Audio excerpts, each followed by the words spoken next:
Well, hello, and thank you for joining me for another Alex on Tech and ITY TV interview. We're here today at the Influencing.com Tech Leaders Conference, and I'm joined by Anthony Woodward, the CEO of Logicalis Australia. Welcome to the program. Thanks for having me today, Alex. Thank you for taking the time. Now, Anthony, could you please recap the Logicalis journey for us in 2022 and the products and services that you offer to the Australian and global markets? Thank you. Logicalis Australia is part of a global group of companies.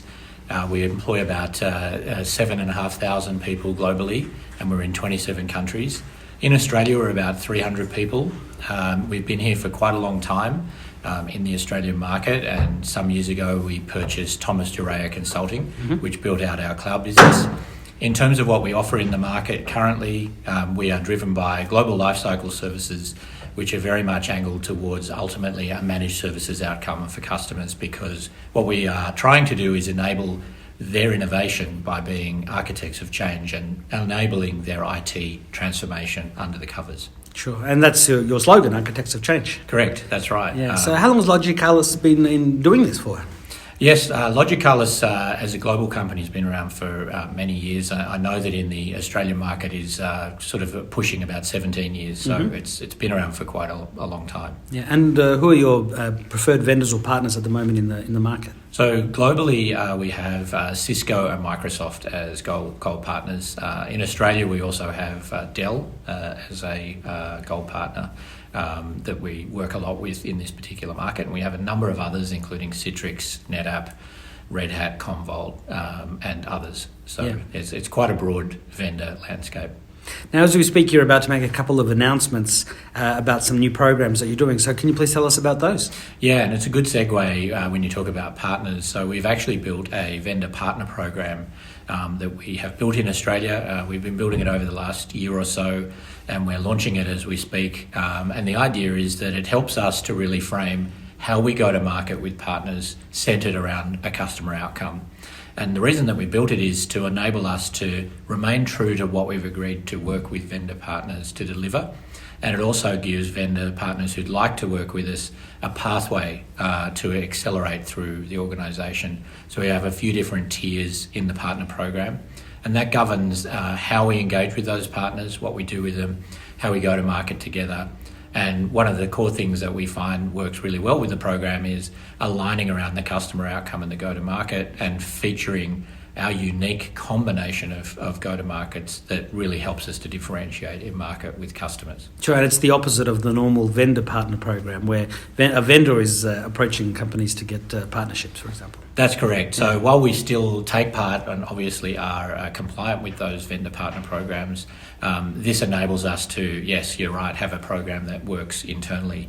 The most important outcome from our perspective is that we've got a consistent and customer-focused approach to market while working with those vendors. And I don't know if you mentioned it, but currently it's unique. That's correct.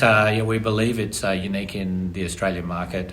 We've done some research around that, and we've been building it. We've also got great buy-in from our vendor partners that we have launched this with. And in fact, we've got a couple of vendors that are happy to go on the record and talk to you about that in due course. Sure. And your second announcement? And the second announcement we have is we're really happy and excited to launch a customer success story. It's from COVID times. We actually helped a regional health organisation pivot very quickly to a remote-only setting, at the same time as having to deliver pandemic outcomes, such as being able to do 1.4 million COVID tests. We did that by really rebuilding their core authentication platform behind the scenes to enable them to come in remotely and do the work they needed to do without missing a beat.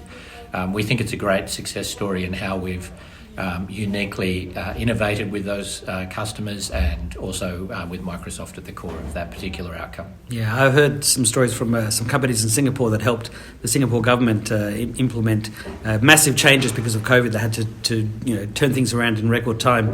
So I guess there'll be a few organisations that went through the same sort of experience, but it just shows the maturity of today's technology and software and platforms that can be done. Things can be turned around on a dime. That's correct, and I think one of the really core outcomes from COVID that we've seen time and again is the ability for customers to move really quickly if they need to. And so the sort of old resistance of moving too fast seems to have fallen away. Yeah. But what comes with that, of course, is increased risk, and that's why we're really focused on cybersecurity as a core. Well, I was going to say, that's another one of your areas. Tell us a bit about what you do in cybersecurity. That's right. So we have a globally developed, in fact, it came out of the Channel Islands in the Logicalis group, product called Secure on Mesh.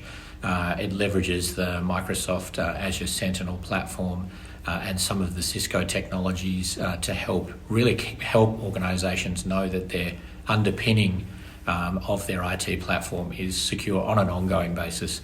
And as I presented today, one of the differences in that between the traditional cybersecurity model is rather than doing a periodic audit, we really work on the basis that an ongoing and permanently secure platform is what is built underneath the covers.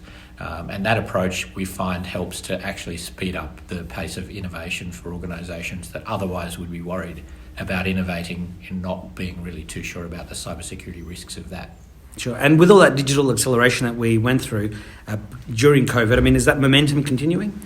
In fact, it's picking up. And so what's interesting is that, after the survival mode of COVID and doing the quick pivots, such as the customer story I was talking about, a lot of organisations over the last 6 months have really taken a lot of their strategic plans off ice and are really trying to accelerate their strategic outcomes. And one of the core drivers of that is the fact that there is this, industry-wide skill shortage. It's not just isolated to IT skills. Mm-hmm. A lot of organisations are looking at ways to digitise and make processes more streamlined so that they can take some of the people side of their business out and become more agile, move faster, and keep up with their customers. Yeah, I know that often talking about customers, you've got to have the ability to do that. They don't always want you to mention who they are, but are there any other customers you can tell us about? We have a number of others, case studies that are coming up. One of the ones that we recently were able to make a video case study of was the Australian Financial Complaints Association. So they actually went through a change where I believe their brief was, we want to be able to turn off our systems on a Friday afternoon, come in on a Monday morning, switch on to the new system without missing a beat.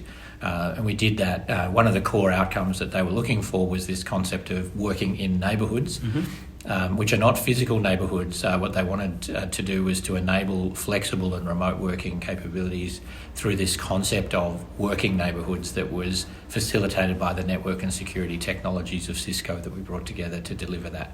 And so what that's enabled them to do is to continue to innovate and move fast, but not be held back by the need to be in any particular location. So it's a great customer story as well. Yeah. Now, before I ask you some questions, some personal questions, is there anything else about Logitech you want to? Anything else about Logicalis Australia that you want to mention briefly? No, look, I think like many organisations in our space where, although we are a global organisation, we act locally, we work very well in the local industry. We're proud to be a really positive employer in the local market, and we believe we're building quite a unique place to work through some of the programs that we're building around inclusion and diversity as well. So we really would love to have more conversations with people about that. Sure. And one of the questions I always like to ask is if you could please share a memory of your first computer. I can. In fact, I was lucky enough when I was around about 12 years old to be given a Sinclair ZX81. Yeah, a great UK computer. Absolutely. Rubber keys? That's it, the rubber keypad that sometimes worked or yeah. mostly worked, hooked up to a black and white TV, I believe. You were programming from the magazines and the games and things? Typing them in from the magazines. Yeah. Mine was a huge upgrade from the 1K standard to 16K. Yeah. So that was kind of where I cut my teeth on computers in the first place and kind of made me resolve to do this in the future. Yeah, wonderful. And my second last question is to simply ask if you could please share some of the best advice you've received in life to help you get where you are today. Yeah, it's actually something that you might find it's a bit amusing in terms of where I read. It was actually on the wall of a dentist. But the motto was do it once, do it well, and do it now. Yeah. And I live my life that way because there's no time like doing things like now. But if you're going to do it properly. And I believe that focus on excellence and outcome is what really drives me day to day. Reminds me of my father's uncle's favourite saying, and something I heard from a different executive who talked about measure twice, cut once. Yes, yeah, good advice, good advice. Absolutely. And so what's your final message to IT Wire viewers and readers and to your current and future customers and partners? Thank you very much. It's been great to be here at the conference over the last couple of days. Some really exciting conversations. We're really excited to see where the IT industry is going, and we're completely engaged with where customers are trying to get to. So looking forward to having lots more conversations with new people that come on board to work with us, and also customers that we can have a conversation with. Well, Anthony Woodward, CEO of Logicalis Australia, thank you very much for your time, and I hope we can talk again in the future. Thank you very much, Alex. Nice to be here. Thank you.